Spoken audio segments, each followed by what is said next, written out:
और अचानक एक ट्रक आया और उसे कुचल कर चला। বলিউডে দাপিয়ে বেড়ানো তিন খান শাহরুখ, সালমান এবং আমির খানকে একসঙ্গে এক পর্দায় দেখার স্বপ্ন ভক্তদের বহুদিনের। অবশেষে হয়তো সেই স্বপ্ন এবার সত্যি হতে চলেছে। একটি সিরিজের মাধ্যমে একসঙ্গে এক পর্দায় হাজির হচ্ছেন তিন খান, তাও আবার শাহরুখ পুত্র আরিয়ানের হাত ধরে। সম্প্রতি সোশ্যাল মিডিয়ায় একটি ভিডিও ভাইরাল হয়েছে, যেখানে একটি ভ্যানিটি ভ্যান দেখা যাচ্ছে, যার দরজায় সালমান, শাহরুখ এবং আমির খানের নাম লেখা। এই ক্লিপে একজন ব্যক্তি বলেন, তিনজন একসঙ্গে কোন সিনেমা ভাই? যদিও ভিডিওটি পরে ডিলিট করা হয়েছে, বিভিন্ন সূত্র বলছে এটি আরিয়ান খানের নতুন সিরিজের শুটিংয়ের অংশ হতে পারে।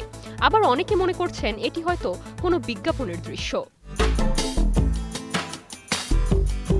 Web series the ব্যাডস of Bollywood এর মাধ্যমে বলিউড কিং শাহরুখ খানের ছেলে আরিয়ান খানের প্রথমবারের মতো পরিচালনায় অভিষেক হতে যাচ্ছে। সিরিজের ট্রেলার লঞ্চ অনুষ্ঠানে ছেলেকে উৎসাহ দিতে ভাঙা হাত নিয়েই উপস্থিত ছিলেন শাহরুখ খান। অনুষ্ঠানটি সঞ্চালনাও করেন তিনি।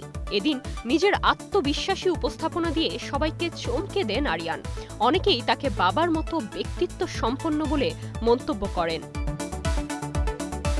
গত বছর ডিসেম্বরে একটি সাক্ষাৎকারে বলিউডের মিস্টার পারফেকশনিস্ট খ্যাত অভিনেতা আমির খান বলেছিলেন, 6 মাস আগে তিনি সালমান এবং শাহরুখ খানের সঙ্গে দেখা করেছিলেন।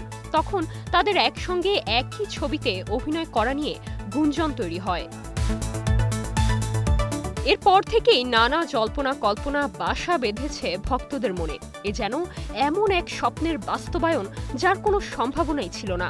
বিশ্লেষকরা বলছেন, সত্যি যদি তিন খান একসঙ্গে এক পর্দায় আসেন, এটি হবে বলিউডের ইতিহাসে সবচেয়ে বড় চমক।